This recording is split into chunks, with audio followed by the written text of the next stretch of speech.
ከእናትና ከአባት ጀምሮ እስከ ትንሽየው ልጅ ድረስ ያለውን ስታዩ የዘመናት ልዩነት እዛ ቤት ውስጥ አለ። ያንን ኮምባይን አድርጎ መሄድ በጣም ሲቸግራቸው እንመለከታለን። አሁን ደግሞ ያሉት ጩጬ ህፃናቶች በጣም ፈጣን ናቸው። በቃ የሆነ ነገር እኔ ቁጭ ብዬ ከ7 ዓመት ልጅ ጋር እኩል ነው የሚያወራኝ። እንዴት ምናምን ይላል። እኔ በ7 ዓመቴ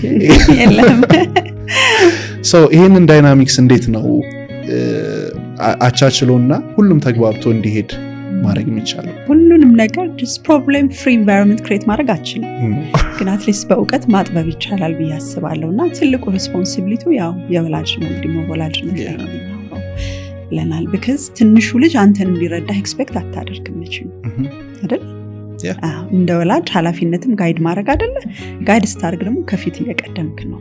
በእውቀት መቅደም፣ እውቀት መታጠቅ በጣም አሪፍ ነው።